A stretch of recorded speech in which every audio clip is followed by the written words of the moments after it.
Thanks. It's an oldie. It's an oldie. Yeah. Welcome to Marginally Qualified, everybody. I'm Grant. I'm Bernie. This is Bernie. Today is Thursday, August 10th. Yep. We'll be talking about a couple sports-related things. We'll go into some soccer stuff. Jay Cutler, everyone's favorite quarterback. Retired in Miami. And the Gnats series over the weekend, just to name a few. So, with that, why don't we jump right on into it? Soccer's back, everybody. The French League just started, but who cares? Premier League starts tomorrow, kicks off Friday, 2:45 Eastern. Arsenal, Leicester City in the Emirates. I'm going to be working, so I'm not going to watch it until later. Huge bummer. What time is it on? So 2:45. Oh, I missed that. 2:45 Eastern. Yeah, no, I'm not going to be watching it because I don't like You're an ass. soccer. So I guess for that we have to do some preseason predictions. Right? Who wins the league? And how do the top 5 finish out? Do you have any opinions? Yeah. Just say a name. Real Madrid? Try again. Okay. Spain? It's very hard for me to pick a clear winner today going into the season. There are a lot of teams that look really good on paper. Oh, Tottenham. That's a team, right? That's a team. We're going with Tottenham. Yeah. All right. That one's for you, Alex. Yep. There are a lot of teams that I don't really trust, even though they look good on paper. And it's hard for me to separate them from each other in certain ways. Let's also keep in mind that the transfer window has not closed. So rosters we see today are very likely not going to be the ones we see most of the season. So for me, definitely the top 4 I'm thinking would be Chelsea, Tottenham, Manchester United, and City. But it's all kind of a jumbled mess in there, and neither have really emerged as a dominant side yet. I'm wary of picking Chelsea to repeat, mostly because they haven't really taken a huge step forward in my eyes, and they're going to be back in European competitions. They haven't really added depth. Most of the guys they brought in have been replacements for guys leaving. Playing 3 games a week with the same 11 players is going to be difficult for them, and maybe it'll make a big difference, maybe it won't. But I don't think I could pick them because of that. I don't think I could pick them because they have some apparent chemistry problems, just with the things we've heard coming out about, Antonio Conte telling Diego Costa that he's going to leave in the middle of January, right in the middle of the season. Those are the kind of things that seem like red flags to me. Sure. Certainly. Chemistry is not an issue for Tottenham, who I definitely would have picked outright at the end of last season until we've seen them be more like a statue during the transfer window. They've done literally nothing. They haven't added to the club at all. Well, is that necessary to improve right. on a championship? And to get that, I'm saying maybe part of that is they don't want to mess up what they have going. Right? They don't want to bring in new personalities or whatever. But you would like to see them improve their talent base a little bit.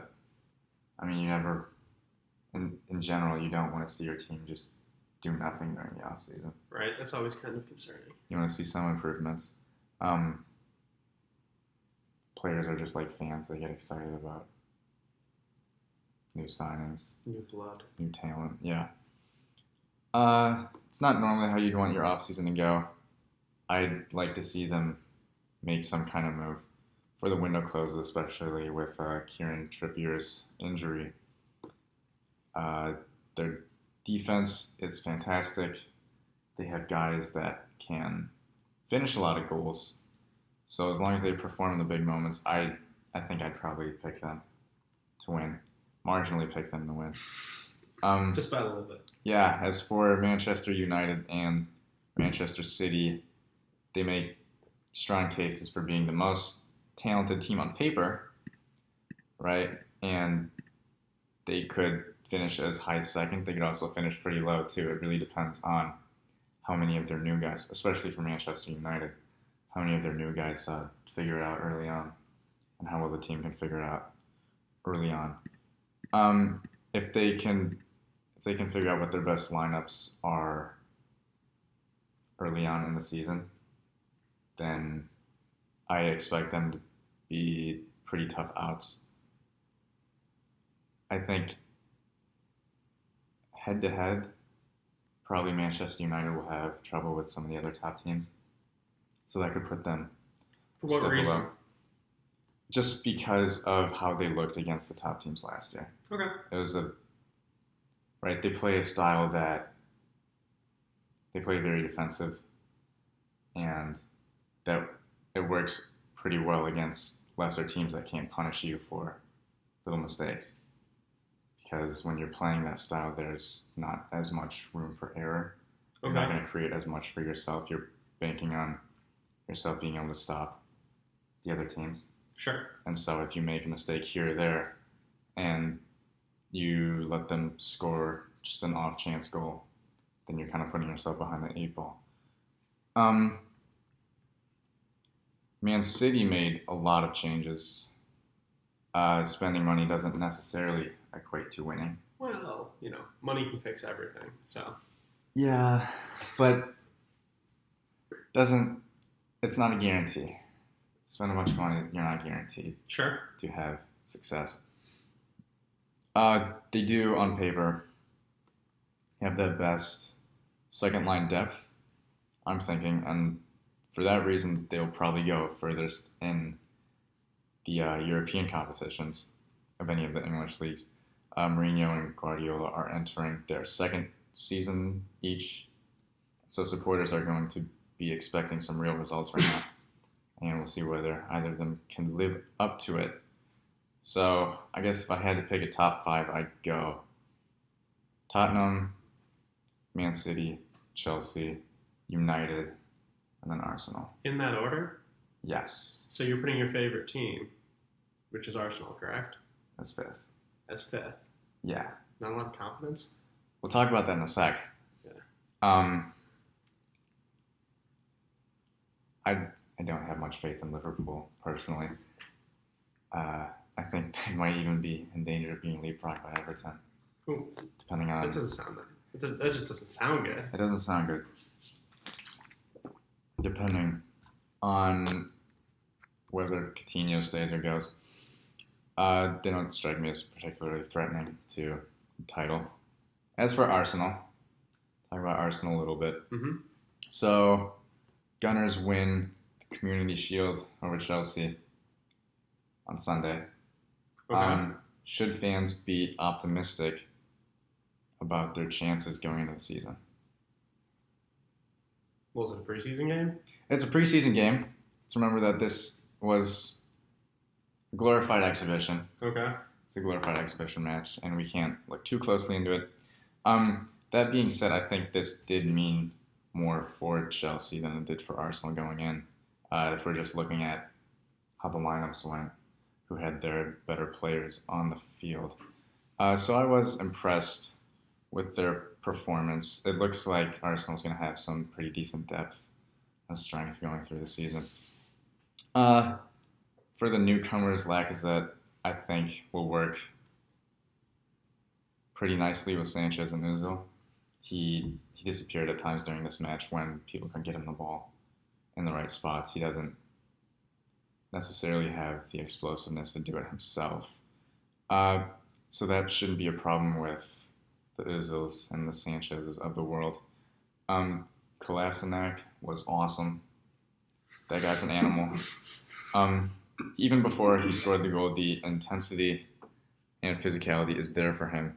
I think he's going to thrive. Granit Xhaka was impactful. He looks like he's keeping on figuring out what he has to do in this team.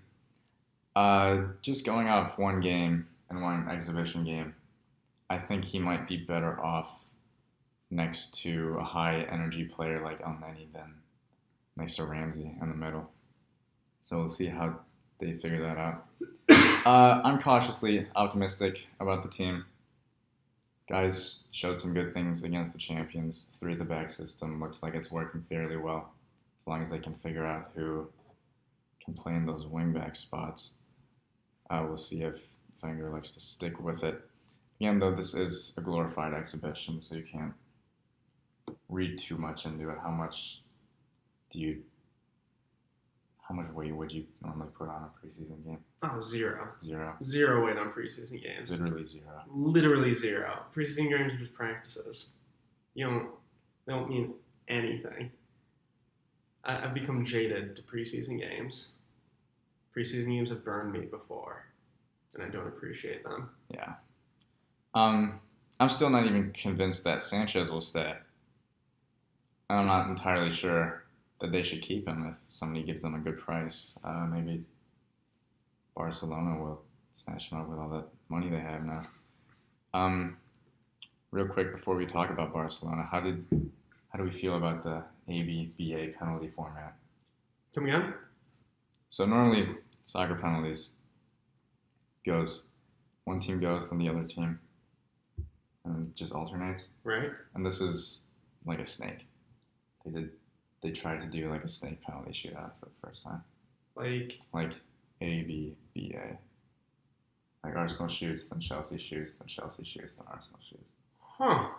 Yeah. I kind of like it. It puts you can put the onus on both teams in different situations, right? Because you're just alternating the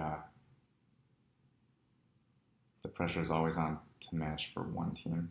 It's interesting. And whether you like that or not, that shifts the pressure both ways. Yeah, it's I like that a lot more. It's like football over time in a way. Yeah, I like that a lot more. Yeah, it seems to make more sense. Because you put a larger number of players in high pressure situation that way. Yeah. And I'm sorry, not a larger number of players, a more even distribution of players on each team. That's actually really interesting. I love that. That's really cool. Would it be cool if they did that for baseball? How?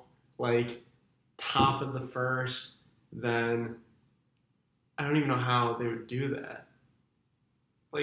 Like they obviously wouldn't, because that'd be hard for pitchers to get run. 6 outs in a row. Right, yeah. But like 3 outs, then 6 outs, then 3 outs, then 6 outs. That'd be really 3 outs, then 6 outs, then 6 outs, then 6 outs, then 6. It would be a little weird. Would you just play an extended inning, or would you get to 3 then reset and play another half inning?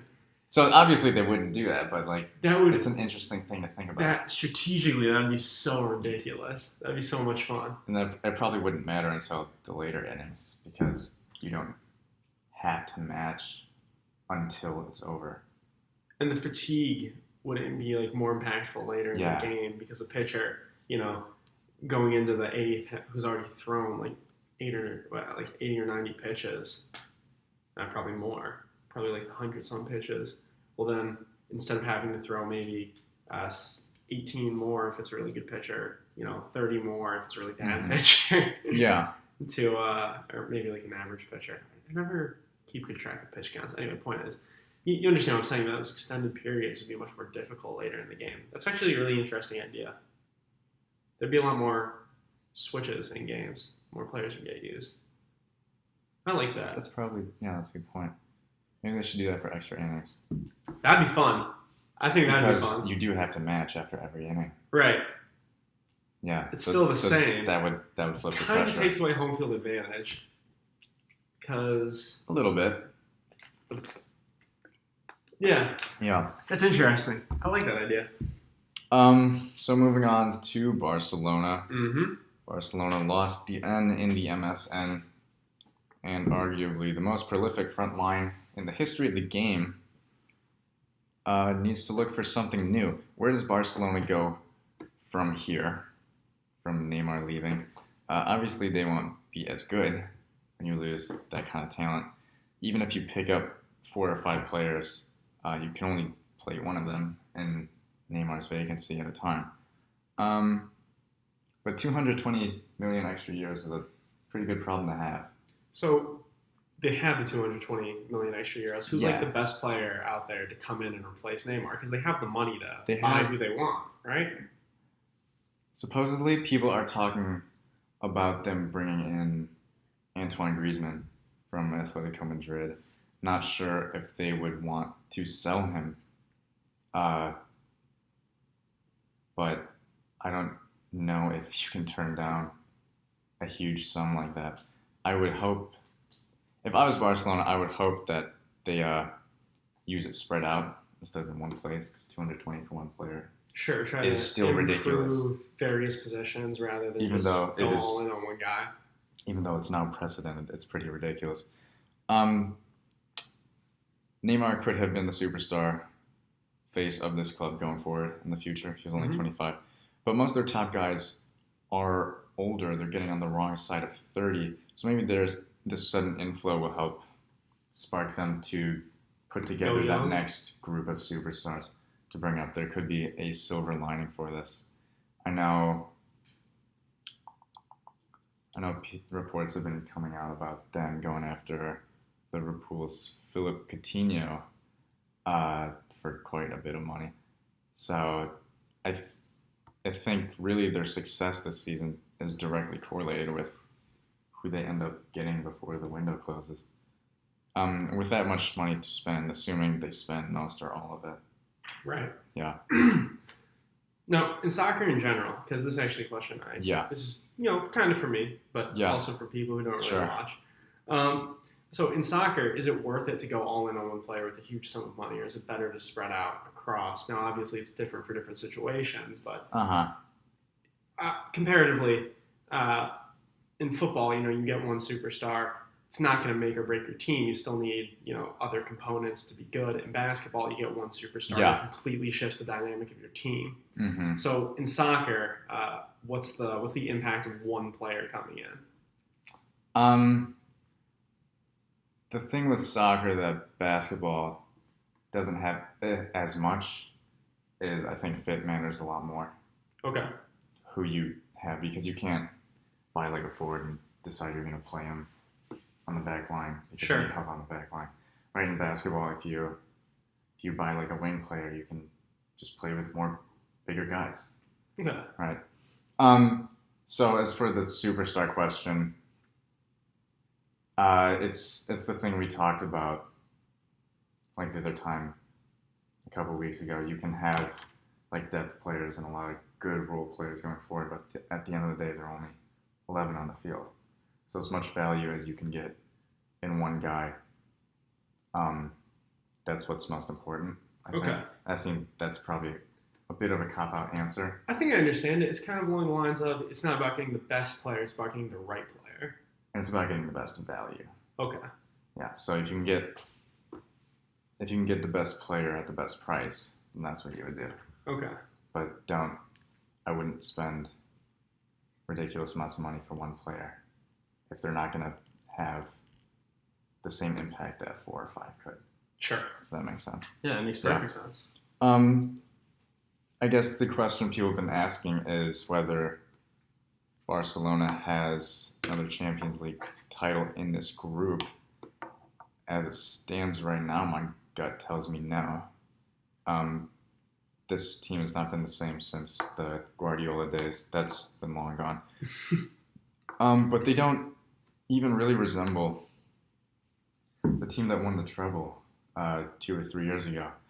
Even when they get results, they don't look the same way when they're getting them. They're not dominant in possession the same way. They're not creating spectacular chances out of nothing in the same way. Do you think that's a symptom of the team getting older or less chemistry for some reason? Or Well, they have changed their coach twice in like 2 years. Okay. So maybe that could be part of it. Also, they are getting older. Some of those guys are starting to lose their steps a little bit. the defense especially was suspect more often than it should be last season. Anything can happen, and they could certainly bounce back in a big way this season. But as it stands right now, even in Spain, I think Madrid has the better of them because of Madrid's depth, or the depth they could have if they use all the surplus money they have.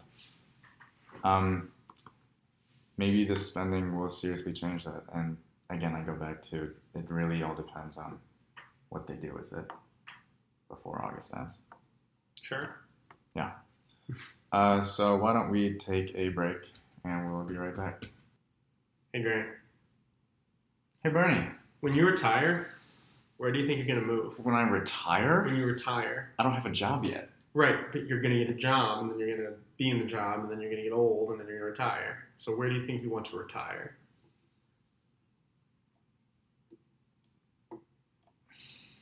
I already have a plan. Somewhere without lots of taxes. So Florida? So I guess Florida. Texas? Does Texas not have a lot of taxes? I don't think Texas has state income tax. Yeah, well, they also have a lot of other weird things. Yeah, like racism. Okay. That's really like more of just a United States thing than a Texas thing. Yeah, that's true. Holy cow. I'm going to retire in the North Pole. I'm going to build a little shack. The North Pole. Yeah, I'm going to build a little shack that looks like all the Santa drawings. Uh-huh. And then when people come, they're going to be like, is Santa real? I'm going to open up the door, and there's just going to be a pit. Just a big pit for them to fall through. Then I'm going to collect them down there. Then I'll sell them to human traffickers in Cambodia. Human traffickers? Yeah. Trafficking.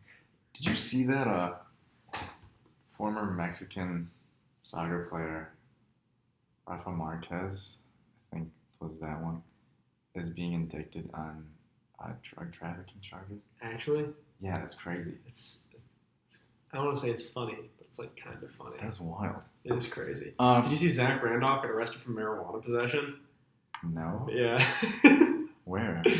I don't know where. Memphis, maybe? Arrested That's like where he lives, right? Arrested? Yeah, arrested. I don't know. That was the headline I read. I don't know. Interesting. So, I guess from one football to the other, let's talk about the NFL a little bit, which I know nothing about. So this one will be mostly Bernie. I know something about the NFL. Not a lot. I'm really more of a college guy. So, Miami Dolphins situation just got a bit murkier. Mm-hmm. Ryan Tannehill tore his ACL in training camp, if I'm not mistaken. So Miami didn't really have a quarterback. Not that Tannehill was fantastic, right? From my understanding, he wasn't amazing, but Ryan Tannehill was their guy. He was their starter. He was their plan. You know. Yeah. They have had a plan. They've been, getting better. I would say over the past couple of years, they went from 8-8. I think they went 3 years in a row, 2 years in a row, 7-9, 8-8. They're kind of a middle of the road kind of team, missing the playoffs a bunch. They dropped to 6-10 in 2015. Made some improvements in 2016. They come out at 10-6. That doesn't show improvement to me. They got a new head coach. They got they had a breakout year from Jay Ajayi. I think that's his name. The running back. Boise State guy. Huh? Boise State. Is that right? Yeah. He's Boise State. Yeah. Yeah. He's a great player. I like him for fantasy this year. Whatever. But no, they. It's a damn shame whenever team loses a QB for an entire season, and they brought in Jay Cutler. They brought in Jay Cutler, who I have watched plenty of. Are you interested? Are you happy with Jay Cutler if you're a Dolphins fan and if you're the front office? I'm or happy a player or anything. Are you just happy with Jay Cutler? I'm happy with Jay Cutler because I think it's funny. Because I used to watch him play a lot because he played in the NFC.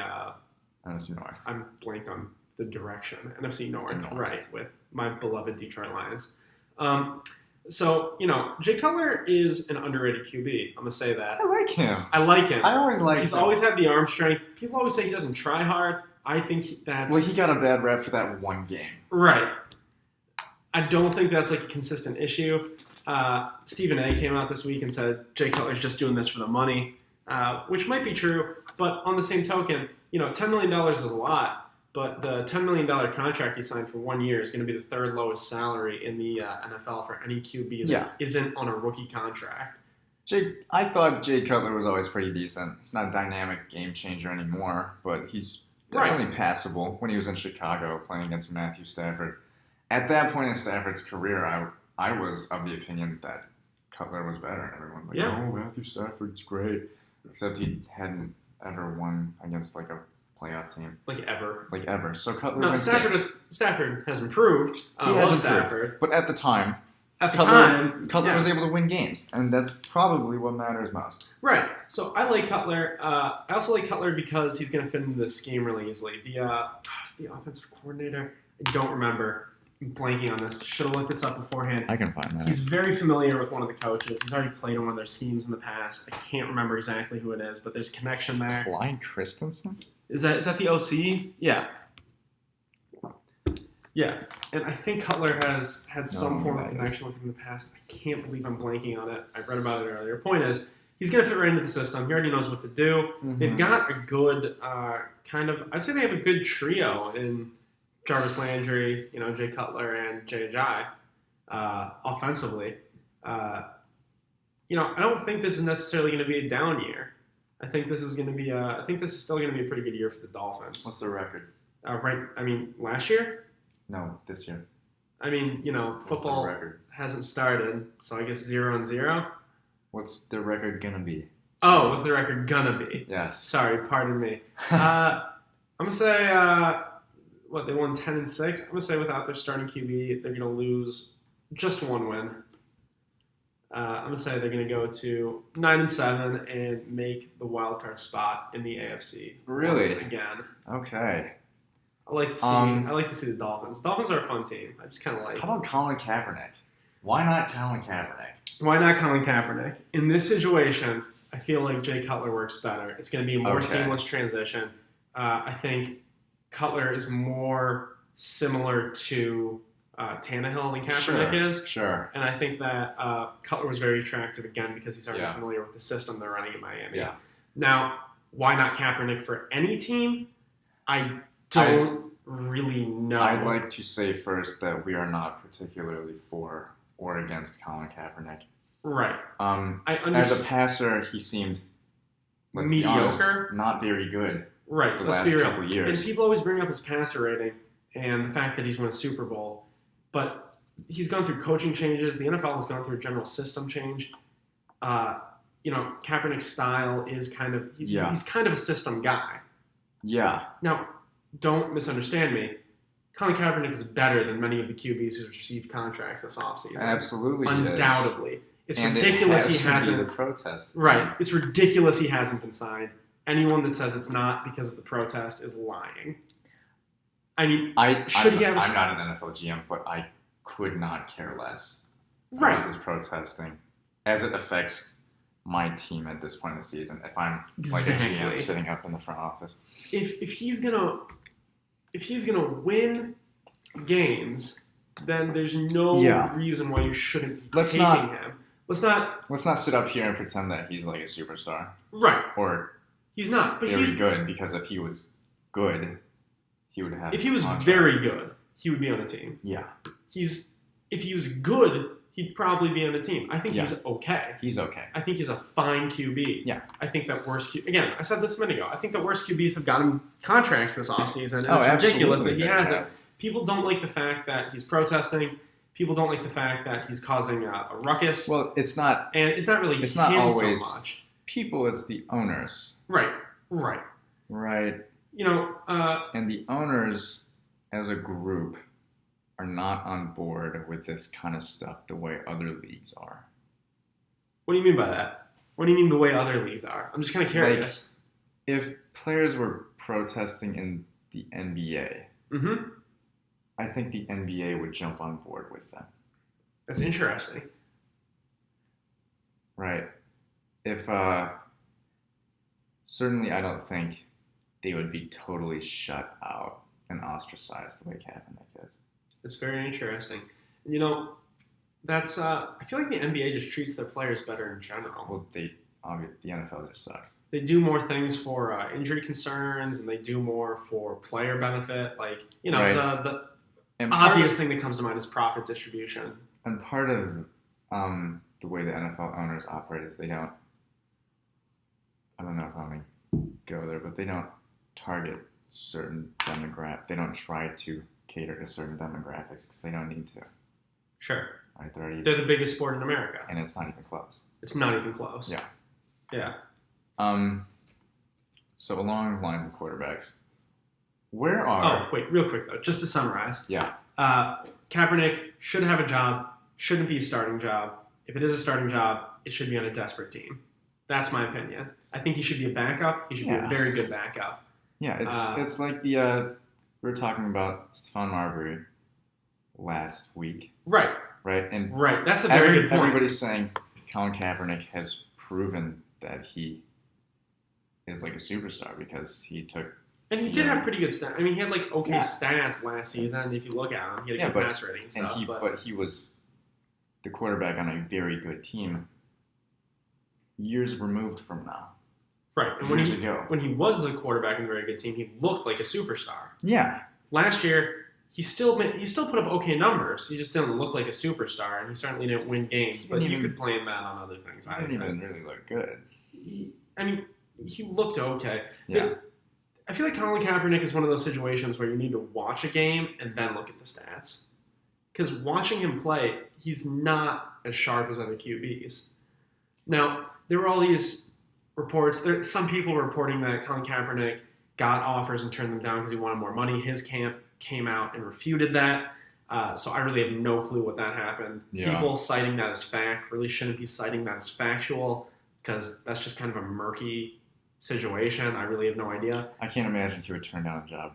At this point. Yeah. Right. Unless he's, standing by some, his convictions. Well, if he's standing by he wants more money, then that's... Right. It's not very smart on his part. I don't think that'd just be stupid. I don't think that's what he's doing. No. I think he's standing by his protesting, which is good. Yeah. I think that's awesome. It's good for him. It's really good that he's speaking out. It's nice.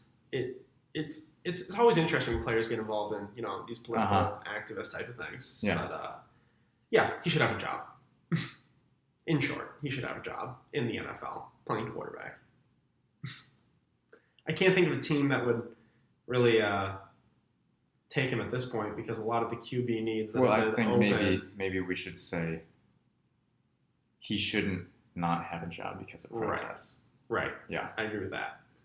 If GMs are truly sitting there and saying, you know what, I don't really want this guy because when I went to see him last year, he wasn't that impressive, then that's totally fine. Right.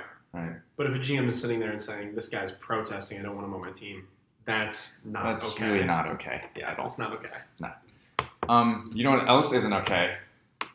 Tim Tebow's not in the NFL. Neither is Johnny Manziel. Why didn't they go after those guys? Did you hear the report? There was a report that the Dolphins considered Tebow for the replacement. Which is absurd. It is absurd if it's true that they considered Tebow. Just because Tebow was so bad. I don't know why people ever thought he would be good. Didn't the Broncos trade up in the first round to draft him? Look, he was the most decorated college football player in recent history. In recent history, okay. Right, what's wrong with taking a flyer on him? I don't know. Everyone knew. Everyone always knew. I love Tebow. Sure. I'm going to be happy to see Tebow playing for the Mets in a couple weeks. Yeah, especially because they just traded Jay Bruce to the Indians. They already have a great prospect to come up and replace him. Yeah. Tim Tebow. Do you want to go right into baseball? I want to mention one thing first. Sure. Johnny Manziel, don't become a coach. I can't imagine sitting across the table from Coach Manziel being like, you know what? I want my kid to learn from you. Right.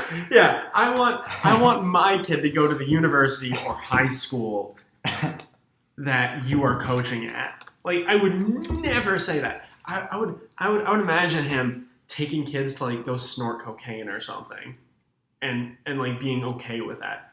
Johnny Manziel is friggin' crazy. Maybe they already do. He's the coaches crazy.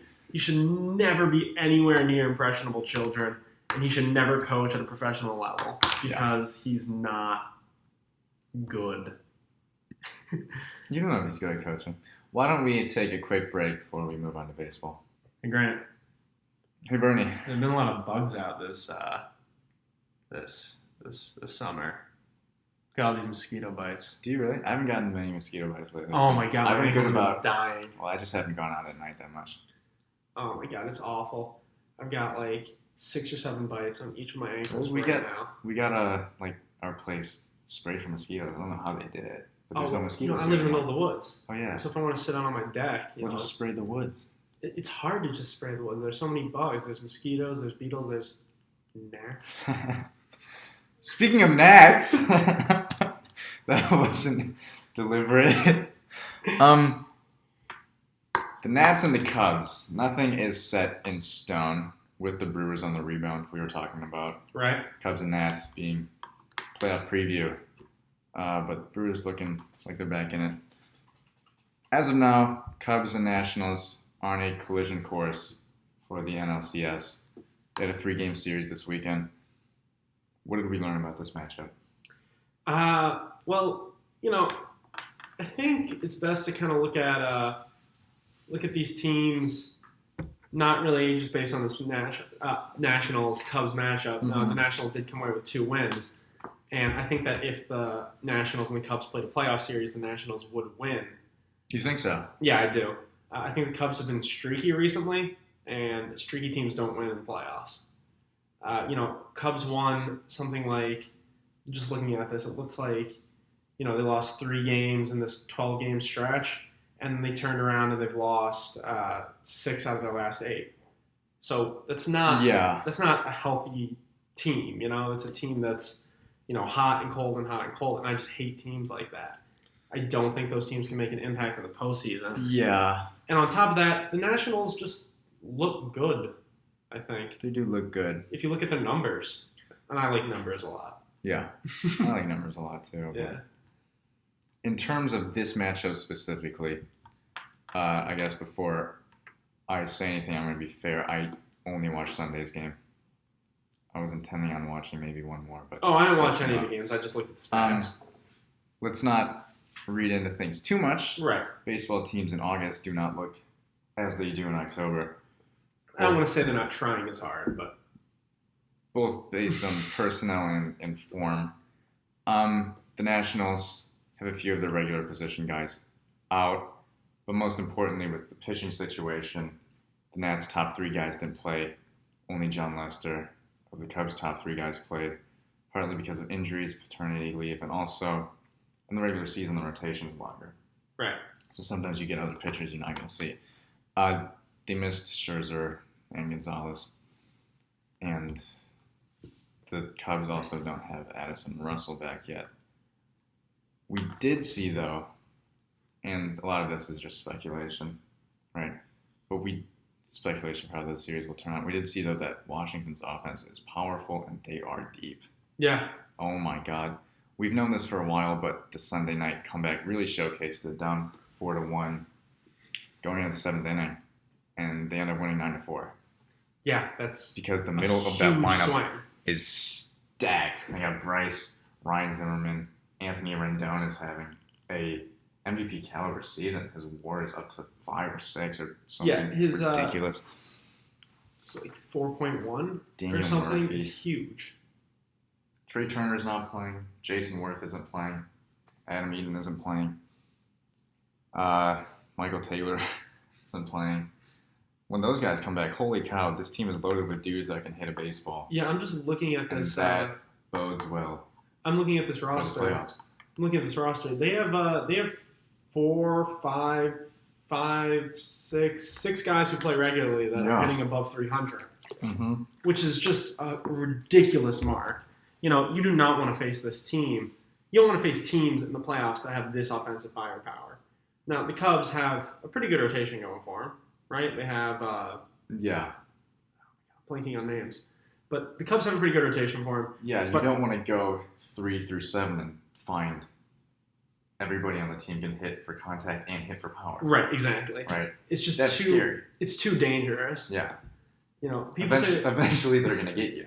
People say defense wins championships, but there's only so much you can do against a lineup that looks like this. Yeah. Especially with the form their top guys are in at the moment. Exactly. Mm-hmm. And I guess we'll see if that form continues for another 2 months. You know, Bryce Harper's one of the best players in baseball. Bryce Harper's challenging for an MVP. You follow that with challenging for an MVP. You got 2 MVP candidates on your team. That's never going to be a bad team. Plus a Cy Young front runner at the moment. In Scherzer? Yeah.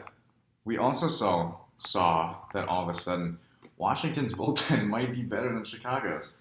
Yeah, it was weird. Right, because all year we were talking, the bullpen's going to be their Achilles heel. Mm-hmm. It's going to kill them. And they made 3 moves for the deadline. It seems the balance of power in that segment has flipped. Madison and Doolittle have given up a total of 4 runs since they joined the team. Kinsler hasn't given up a run. He had a really impressive showing Sunday night. So well done to the Gnats front office, and the Cubs bullpen looks shaky at best. I mean, it looks like one team made the moves that they really needed to improve, and the other one, jury's still kind of out. Yeah, we'll see. And maybe the Cubs bullpen looking shaky is because of the firepower that they go through. Possibly, but anytime you give up 2 runs in the 7th and then 5 in the 8th, it's not looking good in a big impactful game that you want to win. The big picture kind of thing that doesn't look good. No. One last thing from this matchup to note is Kyle Schwarber's issues in the field are continuing. He had an error in that comeback. So did Chris Bryant. So it's not just about his defense. The Cubs' defense has been shaky all year in an area they really excelled at last year. Right? It kind of goes to show you that the consistency is not there for them, and maybe they'll find it. Quick question on Schwarber. If his defense continues to be so bad, do they keep him in the lineup? I don't know. What are his stats right now? I really gotta think about it. I'm not super familiar with his pop in the lineup. Let me check my thing here. I gotta see what type of season he's having. I haven't been watching the Cubs super closely. I've just been following the division standings. I've been following their games. I've been following I mean, he's not hitting well, but he has power. Huh. Yeah. No, not worth it. I can tell you right now based on this. Based on the 193? Based on the 193. Yeah. If you're hitting under 200 and you're not a positive defender, get him out of there. That is, I didn't realize he was hitting that poorly this year. He hit better last year, right? Either. I thought he was a good batter. I thought he was going to be in the 225 range with a bunch of home runs. Oh, he hit it all last year? Oh, he barely played last year. Oh, yeah. Remember? He was out the entire year. And his first game back was Game 4 of the World Series. That's right. And they pinch hit him 2 or 3 times, and he came up big. I completely forgot about that. Yeah. That was so cool when he did that. That's why I thought he was a good hitter. Right. And his power numbers would suggest he's a good hitter. Right. He's got a huge slugging percentage. Uh-huh. His on-base percentage is actually not great now that I look at it. But huge slugging. So he's really a power hitter. But it's just not worth it. Normally, I don't care all that much about whether you're good at defense or not. I think most of baseball's defense is on the pitcher. Yeah, I agree with that completely. Usually when there's a defensive problem, you can point at the pitcher, and you can say people are smacking the ball around. Yeah. But certainly if you're not giving up to standard production on the offensive end, then the defense is probably going to have to be better for him. And, you look at my favorite stat in baseball for deciding whether or not a player should play. Because it's the most encompassing one? Because it's the most encompassing one. You look at his WAR. Yeah. Wins above replacement. He's at -0.4. It's just not. He's just not putting up the. He's not putting up the numbers. No, he's not. There's a good chance none of this matters. Right. I wouldn't. I'm not going to say good chance because it does look like they're going to be matched up. But it's possible that... It's possible there's not as many issues with the Cubs as we think, and it's possible that the Nationals don't end up playing as strongly as we think they're going to. Yeah, there's a chance they don't win the division. There's a good chance that the games we see now don't matter. Right, we got to keep in mind that Milwaukee is only a game and a half back. I think you mentioned that earlier. Right. So it's very possible that the Cubs get caught. It's not just Milwaukee either. It's also St. Louis, game and a half back. Off a 5-game win streak. Yeah. I did not know that. Mm-hmm. That really snuck up on me. Yeah. There's also a very good chance that these teams are going to be playing for a dead-end matchup against the Dodgers. Holy cow. Right. But today, who you got? In this series or a series with the Dodgers? No, Cubs and Nationals. Oh, Nationals. Nationals? If I had to pick today, if I was a betting man, which I am, going to put money on the Nationals. Yeah. I think I would have picked the Cubs before I saw the last series. Interesting. Right, and maybe I'm being too impressionable. Had a little change of heart there. Yeah, right. Because my issue before was I didn't trust the Nationals to get it done in the postseason. But now I just don't trust the Cubs to get it done at all. So that's concerning. Right? That's where my concern lies. All right. Yeah. Speaking of not trustworthiness, the Clippers, Doc Rivers loosens up on the reins. Bye-bye to his GM position. Bye-bye to his or GM president position. of operations or whatever the Clippers call it. Basketball, whatever operations. Gives up those responsibilities to focus on coaching. Is this better for the franchise? I'm going to say yes, just because in general, franchises that do the coach GM thing I can't think of one that has really, really worked out well recently. Can you? Not really. Yeah, there's some in the war. I guess there's some kind of in the works, like, the jury's out on the Pistons with Van Gundy, and, I thought Doc was doing an okay job up until the past, year and a half. On paper, the double up seems to make a lot of sense. Yeah, I always think instinctively, the double up is good because you get a guy who's in charge of putting in the system, and that same guy that's putting in the system is the guy who's going out. Nobody knows better what a team needs in terms of personnel than the coach, fit, and locker room presence than the coach does. Exactly. Right? The coach knows the most about the team, apparently. So it seems like personnel and on-court coaching aren't directly related. Right. So maybe there are just too many things to deal with in today's game. No specialization and trade. Exactly. Something I was kind of thinking earlier was that the coaches don't have the same kind of business acumen. That was literally the phrase I was about to use. Yeah. You're absolutely correct. Yeah, because you were talking about that earlier. Yeah, they build themselves these teams, and they put themselves into financial kind of problems because they're too eager to deal out money. They box themselves in. Right. Because they look at a guy and they say, oh, he would fit really well, and they pay more than the market value is. Exactly. Or they say, oh, here's a guy, he's my son, and then they pay more than the market value.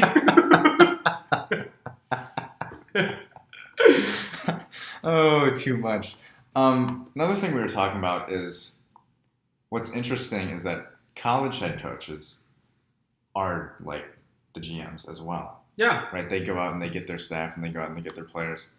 But they don't have to worry about salary caps and contract flexibility. Exactly. And a lot of the best coaches in that regard, who are best at going out and getting people, are the ones with, the championships. Yeah. And they don't ever have to worry about the financials. A huge part of coaching in college is which players can you get. Yeah. Yeah. So it's interesting to see the contrast between the two. Yeah. Yeah.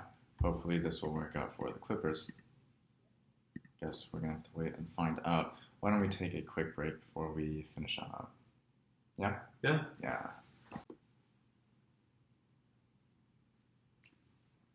Double bonus. Double bonus time. Let's talk about something that I literally just found out about by reading the rundown. Really? The panda's back! The panda's back, the Kung Fu Panda! The panda's back in San Francisco. Did you know? I heard this the other day on MLB TV. Don't know if it's true or not. I haven't fact checked it. I'm sure it is. The panda has the highest postseason batting average of anybody with like a certain significant amount of plate appearance. He was a superstar. He was sweet. He was sweet. I swear he hit like 750 in that World Series. Yeah, it was crazy. He must have. But it's kind of ridiculous that he's back in San Francisco. Didn't he like viciously attack everyone when he left? I don't remember. He said some really mean stuff about like the management and his teammates, and just really ridiculous. I'm just so happy he's back. The panda. I hope he manages his weight. I really. Yeah. It's too bad that he. Do you know he spent 3 years in Boston? Yeah. Does it feel like 3 years? It feels like he was playing more recently. I feel like. In Boston? No, just like I just still vividly remember him playing in San Francisco. Yeah. Yeah. Yeah, because he barely played any games in Boston. Yeah. With that said, what is the best kind of panda?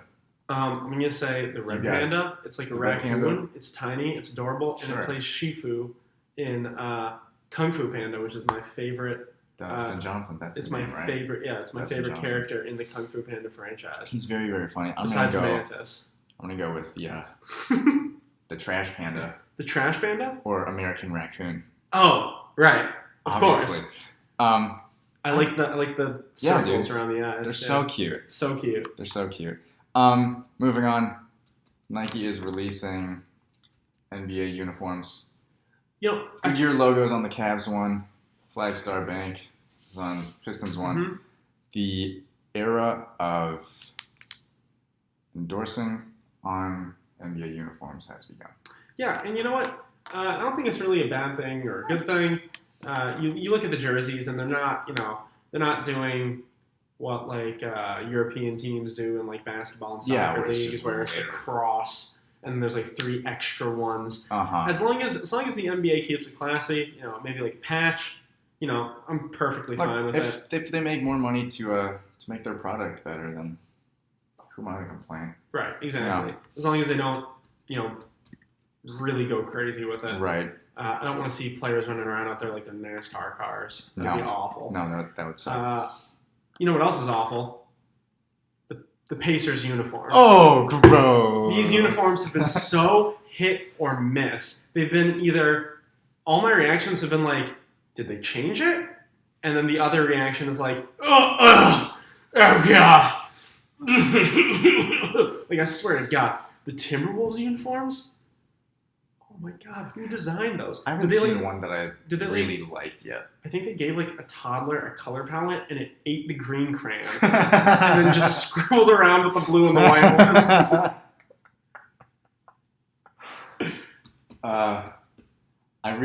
I really hope that they don't do the weird shoulder bag thing that they did with the college uniforms last year.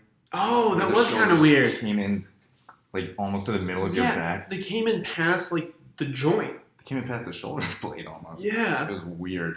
Michigan got those unis. That was really weird. Not a fan of it. I also am not a fan of what the Pistons have been doing, not just this year, but for the past couple of years. We've got this weird collar thing going on where it's like there's the strip doesn't just go down, it comes down and it's like a little...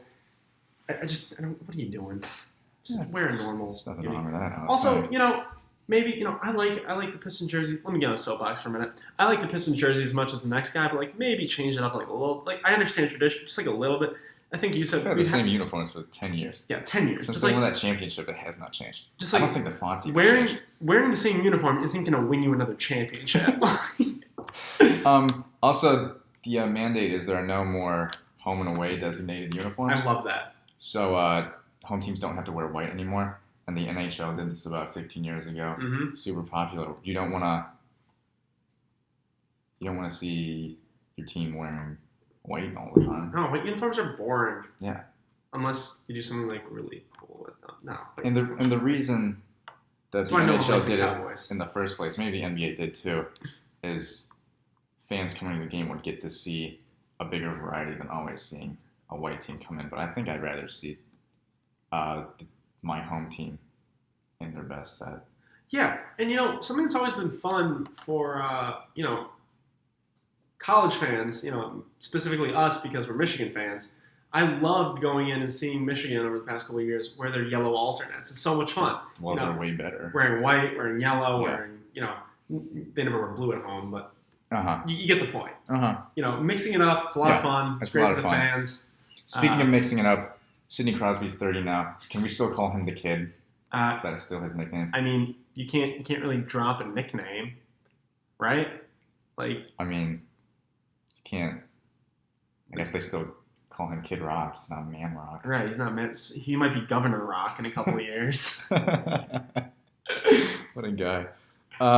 Ohio State defensive coordinator Greg Schiano calls the Buckeyes defensive line this year the most talented he's ever coached. Well, that's just 'cause he's ridiculous statement, or holy cow, are they sweet? That's just because he's never coached at Michigan. Okay, he coached at Tampa Bay though, Buccaneers. Ridiculous statement, or are they sweet? It might not be a ridiculous statement. He said most talented. Talented. Yeah. I'm gonna drop my Michigan, uniform for a minute so I can talk realistically about college football here. He didn't say best. He said most talented. Yeah. So it's very possible he's found, especially at a school like Ohio State, great program, great recruiting. Are supposed to dominate recruiting. They're supposed to be stacked this season, all across the board. I would not be surprised if this was the most raw talent he's ever seen on the defensive line. Yeah. Look at the recruiting classes; they've been picking up well for them. They've been picking up 5-star, 4-star defensive linemen for the past 6 years now. Yeah. It's a good place to go. Yeah. Speaking of statements in college football, UCLA quarterback Josh Rosen, his headstrong antics continue. He says, "Quote: Look, football and school don't go together. They just don't. Trying to do both is like trying to do 2 full-time jobs." Unquote. I'm not a huge fan of that because I believe that college is an aspect of college football. Yeah. But we have talked in the past about how it's no surprise that players don't really, at least the top players at the top programs, don't really uphold the academic standards. The context of this quote was he wanted to take a specific class, but the football team wouldn't let him because there were conflicts. Oh, I was actually unfamiliar with that. No, it's the other way than what you think it is. I'm unfamiliar with that. When I heard this quote, I just started forming an opinion. I didn't realize that was the whole context. Yeah, no. That's supposedly the context he gave in the interview. Huh. Well, while I'm going to stand by my statement that the top players very frequently don't fulfill the academic requirements. It's a shame that this guy can't fully. Yeah, I've done a complete 180 here. Mm-hmm. It's a shame that this guy cannot take a class he wants to take. How do you feel about the full-time jobs thing? Is it a job? Jobs thing. I've never played for a college football program, Grant. That's a good point. So I do not know firsthand, but it is my understanding that there is an extraordinarily rigorous training schedule. Yep. Their diets are, controlled. Yep. As they're supposed to be top athletes, and yep. top athletes need to do that. The time they wake up, the time they go to bed, very frequently is mandated. Yep. You live with other players frequently. So I'm not surprised when he says something like that. Yeah. I completely understand that mentality that it's like doing 2 full-time jobs. Yeah, that makes a lot of sense. If you had a full-time job and were going to school, or not full-time job, if you had a job and you were going to school, would you be offended by him saying that? No, I wouldn't be.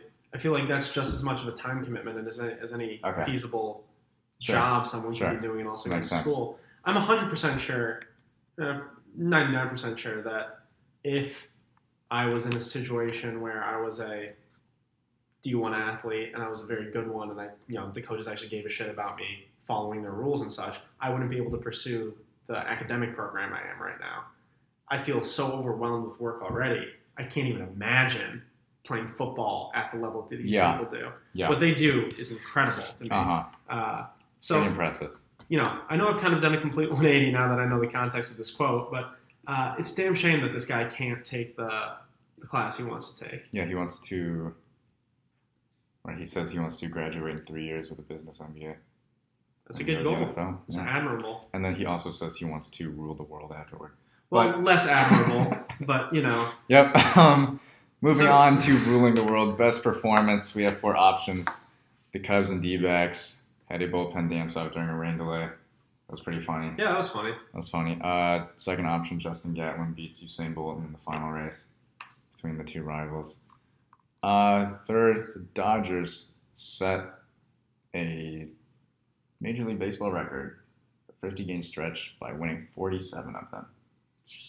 Oh my gosh. Silly. And finally, Noah Syndergaard of the New York Mets makes a cameo on Game of Thrones and throws a spear. I don't watch Game of Thrones. I don't watch Game of Thrones either, but this is my pick for best performance of the week. It's pretty cool. We've seen the bullpen dance-offs before. We've seen Justin Gatlin cheat to win races before. And we know that the Dodgers are really good. What we didn't know is that Noah Syndergaard, I'm just going to call him Thor. What we didn't know was that Thor was a medieval, warrior who could huck spears like he throws, pitches. So, kudos to this guy I love it whenever I see someone step over across mediums. When I say I love it, I mean I love to see it. Sometimes it's just awful. I love how awful it is sometimes. If anyone didn't know, Shaq has an acting and a music career, so go check those out. And I just love to see professional athletes try other things. It's fun. The Dodgers aren't awful. I'm going to go with them. 43-7. That's pretty mighty impressive. Yeah, that's ridiculous. This team is looking insane at the moment. In terms of the actual sports best performance, that's probably... Holy cow, that's nice. Let's move on to worst performance. We got another 4 options. A Giants fan loses a home run ball scramble and throws his hat and storms off. What a clip. Gotta love it. Darrell Arthur says the Nuggets are contenders with the Warriors. Maybe a bit misguided, maybe. I mean, what are you going to say? No, we're not contenders. Confidence. Yeah, but did he have to name drop the Warriors? I mean, yeah. Did he have to? Yeah. All right. Pitcher Ernesto Frieri. Don't know who he is. But I do know that he was sold by the Rangers to the Mariners for $1. For a single dollar.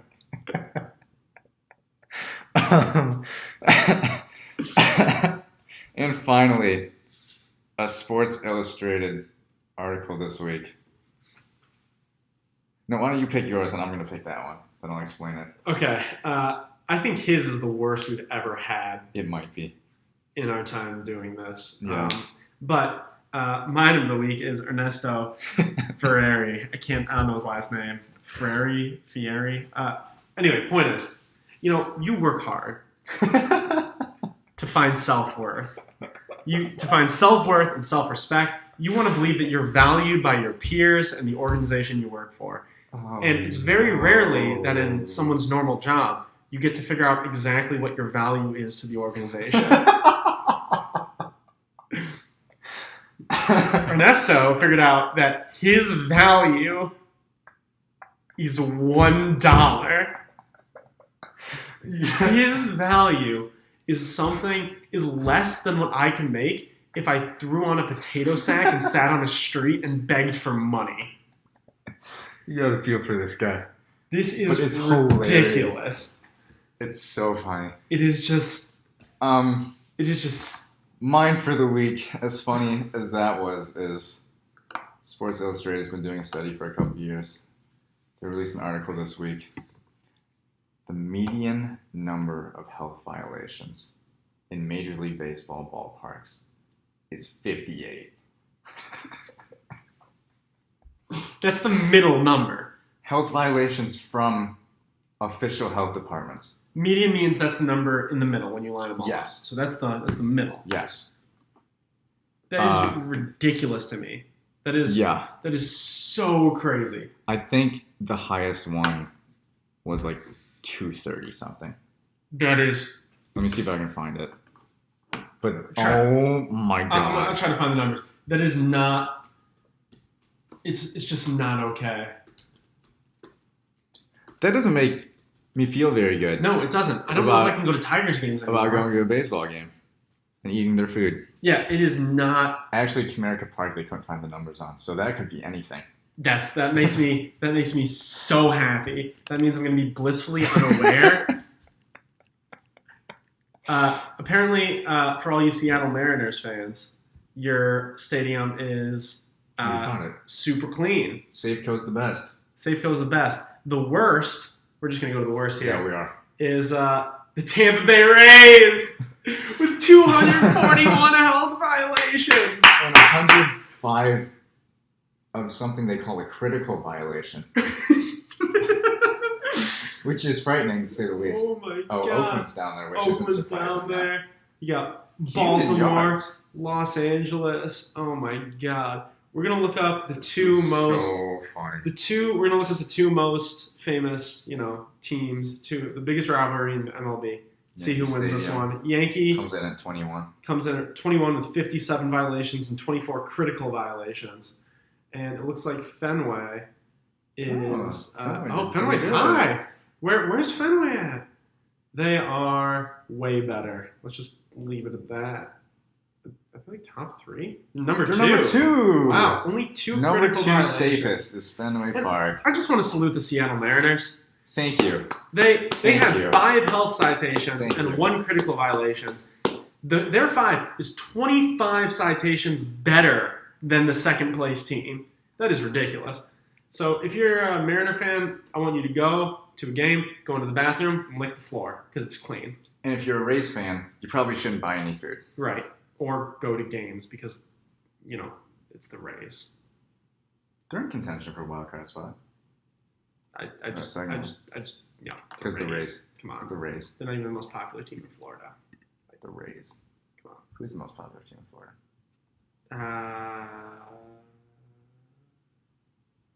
What is it? Are you going to say Miami? Yeah. Say Miami. Is Miami the most popular team? I think so, right? That's a statistic for another day. Yes. Anyway, let's go into our last section of the episode. What are you most excited to watch this week? I'm most excited to watch my good friend Mark Fonte, who actually just texted Grant. I'm going to be excited to see him make awful decisions in our fantasy draft. And I'm also excited to see the situation with the Olympic Committee. They're considering adding esports to the Olympics, which is very interesting. And I hope they do it because it's just going to broaden the number of people who watch the Olympics. The Olympics have been decreasing in viewership over the past couple of years. And makes a lot of sense. I feel like this could bring in, a bigger audience. And I think it's likely that this goes through too. Maybe not this week, but in the future. Because the IOC, the company the organization that runs the Olympics, also runs the second largest worldwide games. Not really worldwide, more continental. The Asia Games. The Asia Games. I think that's what they're called. I never watch them because, America. They're broadcast in Asia. Right. But how are you going to get there? The point is they're already adding 4 video games to their competitions next year. They're adding, I think, Dota 2, Hearthstone, I'm blanking on the other one, and a sports video game, which will either be FIFA or a 2K game. NBA game. So we'll see. But I think that could be really fun. And I think that could be fun to watch. So, Grant, what are you most excited to see this week? I'm going to start with what I'm least excited for, and this is the fantasy draft. Great. Personally, I don't give a rat's ass about fantasy. It's so much fun. I think it's really pretty stupid. I think it's so much fun. I don't know. Not a huge fan of the fantasy stuff. All right, that's fine. I am a big fan of soccer, though. You're not. So I'm very, very excited to see the Premier League campaign kick off. Nice. Tomorrow. Nice. Yeah. And with that, we are through. Yeah, so get out of here. Thanks for getting out, I guess. Shoot. Don't do that. That's rude. What? Oh my gosh. What was that? Is that from something? I don't want to flip them off because that would be too direct.